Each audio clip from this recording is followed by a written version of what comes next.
ఈ వాక్యాన్ని వింటారో అనుసరిస్తారో వాడు ఆశీర్వదించబడతాడు. లేదంటే ఇలాగ చెబుతాడు, 1000 రూపాయలు పోతున్నాయి, ఆదివారం పని మానేసి వెళ్తావేంటి, నువ్వు పనికి వెళ్తే దరిద్రం జీవితాంతకాలం అలాగే ఉంటుంది.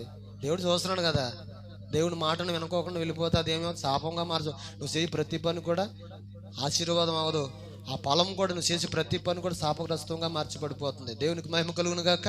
నువ్వు ఆశీర్వాదకరముగా ఉండాలంటే చెప్పండి. బైబిల్లో ఒక మాట కొరింథీ పత్రిక 10లో 31 ఉండదు. మీరు భోజనం చేసిన పానం చేసిన దేవుని మహిమార్థమే మనము చేయాలి. అప్పుడు దేవుడు దీవిస్తాడు. అప్పుడు నువ్వు చెప్పగలుగుతావు. దేవుడు నమ్ముకున్న తర్వాత, దేవుని సన్నిధికి వెళుతున్న తర్వాత, దేవుడు నా కుటుంబంలో నా భర్తని ఇలాగా, నా పిల్లలని ఇలాగా, నా కుటుంబం ఇలాగా, నన్ను ఇలాగా దేవుడు నిలవబెట్టాడు. నువ్వు సాక్ష్యం, దేవుని కోసం సాక్ష్యం ఇవ్వగలుగుతావు. స్తోత్రం చెప్తాం గట్టిగా. అపోస్తలుడైన పౌలు అన్నాడు కదా, నేను పూర్వం హింసకుడును, దోషకుడును, హానికరుడును, ఇప్పుడైతే క్రీస్తు నందును అన్నాడు. ఆయన పరిచర్యలో నేను ఉన్నాను. స్తోత్రం చెప్తాం గట్టిగా. మంచి పేరు ఇస్తాడు. 16 అధ్యాయం రోమపత్రికలో 16 అధ్యాయం 1వ వచనంలో ఉన్నది. ఆమె అక్కడ కేక్రీలలో కామందంటే ఏం పేరు? బీబే అని ఒక స్త్రీ ఉన్నది. ఆమె సంఘ పరిచారికురాలు.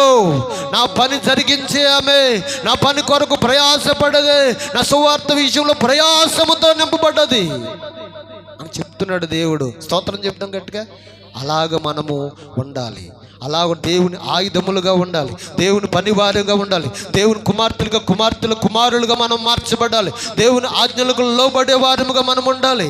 యోహాను సువార్తలో 10-15 అధ్యాయంలో అన్నాడు, ఇదిగో నా తండ్రి ఆజ్ఞను గైకుని ఆయన యందు నిలుస్తున్న ప్రకారమును మీరు నా ఆజ్ఞను గైకుంటే కనుక మీరు నా ప్రేమ యందు నిలిచి ఉంటారు అంటున్నాడు. మాట ఏంటంటే, ఇదిగో మీ యొక్క సంతోషము పరిపూర్ణమవ్వాలని ఈ మాటలు మీకు నిశ్చయించి చెబుతున్నాను అన్నాడు. స్తోత్రం చెబుతాం గట్టిగా.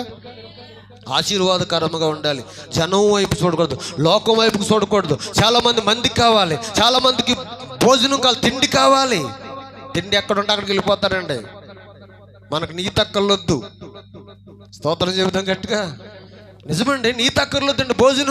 భోజనమే వారు కడుపన్ను, వారు కడుపే వారు దేవుడు అన్నాడు దేవుడు. అలాగని మనం ఉండకూడదు. ఈ రోజున 100 రాని, 1000 రూపాయలు రాని, 2000 రూపాయలు, 10,000 రూపాయలు రాని, ఎంత నష్టములో ఎంత కష్టములో ఉంటే నువ్వు దేవుని సన్నిధికి దూరం అవ్వాలి.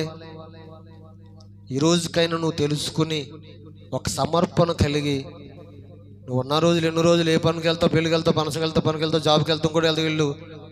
నువ్వు దేవుని సన్నిధి విషయంలో కూడా ఒక సమర్పణ కలిగి నువ్వు నడుచుకుంటే దేవుడు నిన్ను ఆశీర్వదిస్తాడు, ఇచ్చేస్తాడు.